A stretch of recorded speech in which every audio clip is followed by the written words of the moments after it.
అందరికీ ఇండియన్ కాన్స్టిట్యూషన్లో polity టాపిక్ను discussion చేద్దాము. ఒక దేశ రాజకీయ వ్యవస్థ గురించి తెలియజేసే దానిని పాలిటీ అంటారు.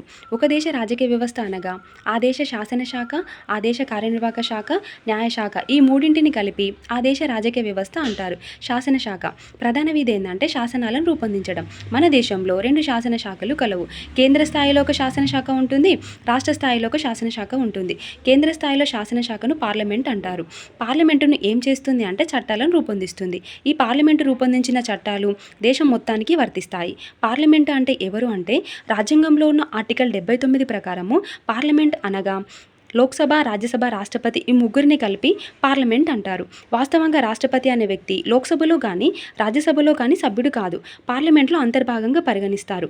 రాష్ట్రపతిని పార్లమెంట్లో అంతర్భాగంగా పరిగణించడానికి కారణం ఏంటంటే భారతదేశ పరిపాలన మొత్తం రాష్ట్రపతి పేరు మీదుగా జరగాలి. రెండో కారణం ఏంటంటే లోక్సభ మరియు రాజ్యసభ ఆమోదించిన బిల్లులు చట్టాలుగా మారాలంటే రాష్ట్రపతి యొక్క ముందస్తు అనుమతి తప్పనిసరిగా ఉండాలి. ఈ 2 కారణాల చేతనే రాష్ట్రపతిని పార్లమెంట్లో అంతర్భాగంగా పరిగణిస్తారు. రాష్ట్ర స్థాయిలో ఒక శాసనశాఖ ఉంటుంది. శాసనశాఖ ఒక ప్రధాన విధి ఏంటంటే చట్టాలను రూపొందించడం. రాష్ట్ర శాసనసభ రూపొందించిన చట్టాలు ఆ రాష్ట్ర శాసనసభకు మాత్రమే వర్తిస్తాయి. ఆ రాష్ట్ర శాసనసభ ఆర్టికల్ 168 ప్రకారము రాష్ట్ర శాసనసభ అంటే విధానసభ, విధాన పరిషత్, గవర్నర్ ఈ ముగ్గురిని కలిపి రాష్ట్ర శాసనసభ అని పిలుస్తారు.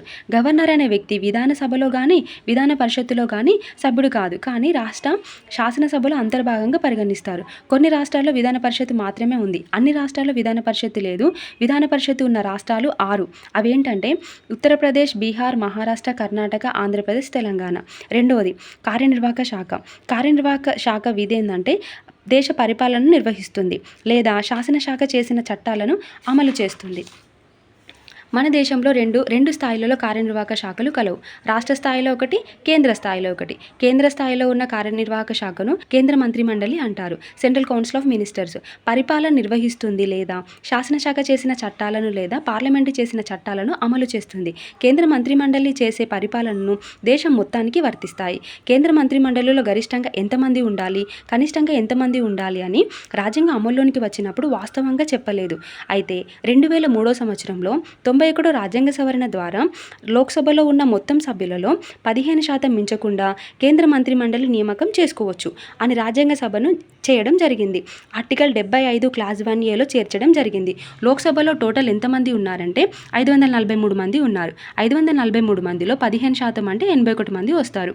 వీరిలో ఈ 81 మందిలో టోటల్ లోక్సభ సభ్యులైనా ఉండొచ్చు, రాజ్యసభ సభ్యులైనా ఉండొచ్చు, లోక్సభ మరియు రాజ్యసభ సభ్యులైనా ఉండొచ్చు.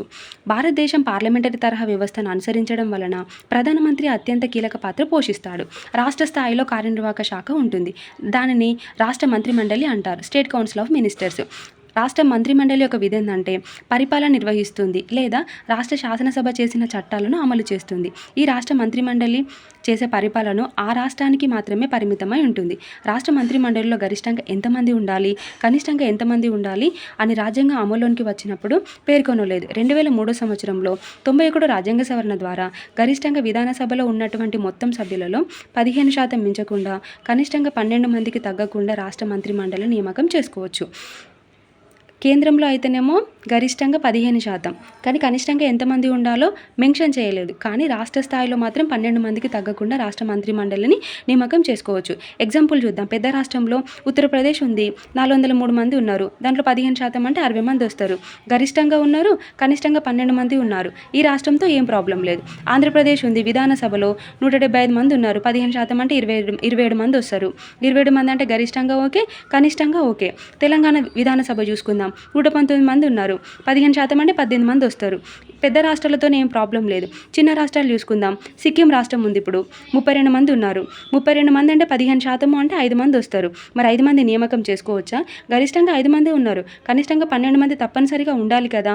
మరి రాష్ట్రాన్ని అట్లా నిర్వహించుకోవడం జరుగుతుందా? నియామకం చేసుకోవడానికి వీల్లేదు. ఇంకో రాష్ట్రం చూసుకుందాం.